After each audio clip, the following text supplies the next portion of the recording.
Previously on the Quarantine Chronicles. However, that didn't matter, because all of a sudden my stomach made a sickening drop.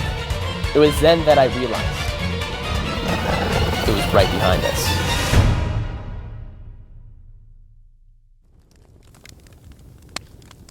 Well, hello there. Thanks again for tuning in to another episode of the Quarantine Chronicles. I'm your narrator, John Grayson, and this week's episode was written by Morgan Jones. Without further ado, here's Chapter 2. I could feel its hot breath on my neck, its low, guttural growl in my chest. This was it. This was how I was gonna die. Not with the glory of true battle, where I could stand my ground and give my squad a fighting chance, but on a desolate planet, knee-deep in snow, about to be unceremoniously torn to shreds by the creature behind me. It screeched, and I held the soldier and the bag Commander Harris gave to me close and braced for the inevitable. A shot rang out. The creature's breath stopped, and its body landed with a thud muffled by the snow. It let out little more than a whimper before becoming completely still. Letting out a shaky breath, I turned to see the creature, but against the snow, all I could see was the rough shape of a very large creature that was the same color as the blizzard around us, yet a stream of gray blood coming from what I think was his forehead. "You all right, soldier?" I turned back to the man with me. He nods, eyes wide in disbelief. I couldn't blame him. It was a miracle that we were both here. The soldier opened his mouth to say something, but he was cut off by a woman's voice. Wow, what a mess that thing was. Glad it's gone. I looked up to see her silhouette through the falling snow, walking towards us from the direction of the rocky outcropping. As she came closer, I noticed she was wrapped in warm fabrics and furs.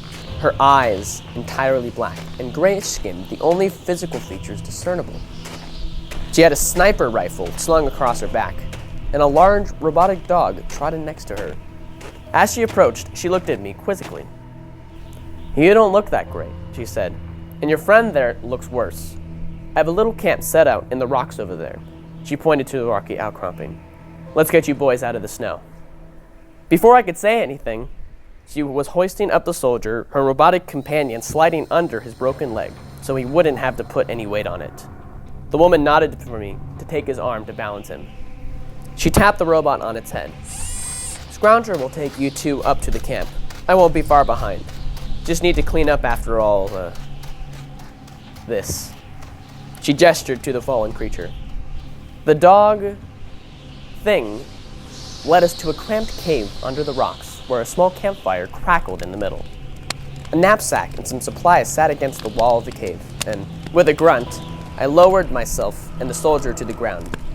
I noticed the name emblazoned on his chest, Williams. How that escaped me until now was a mystery.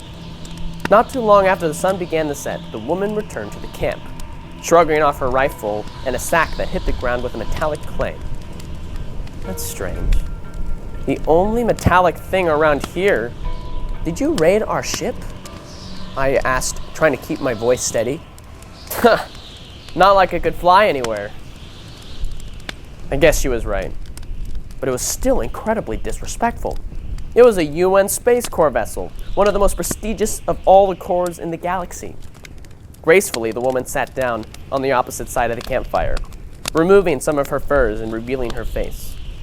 She was pretty, in a sharp and harsh way, but what caught me off guard was in the dim firelight, she had markings that were bioluminescent.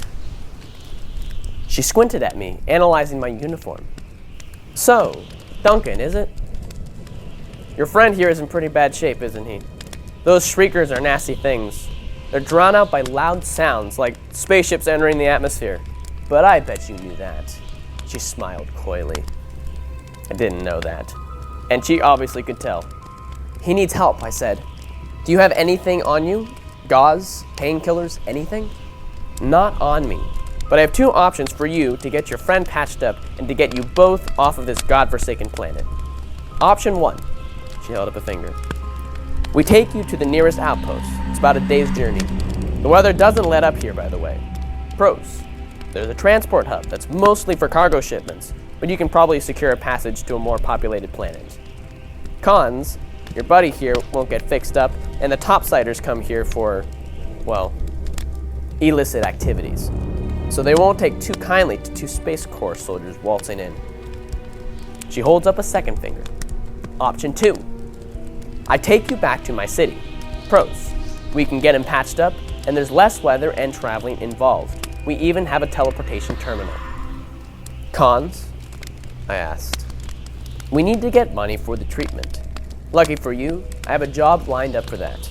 If we split it down the middle, should be enough for his treatment and your passage back to the base. A job? I felt in my gut that I didn't want to know what it was, but I was curious. We just need to transport a message. Why was she so cryptic? It was unnerving. But we needed to get off this planet. Deal. Now, where's your city? Without breaking eye contact with me, she pointed to the other end of the cave, which I then realized kept going into a black abyss. Down there. And your name? I have to at least know that before we continue. Lumina. And that is Chapter 2 of the Quarantine Chronicles. Thanks again for joining us, and don't forget to tune in next week.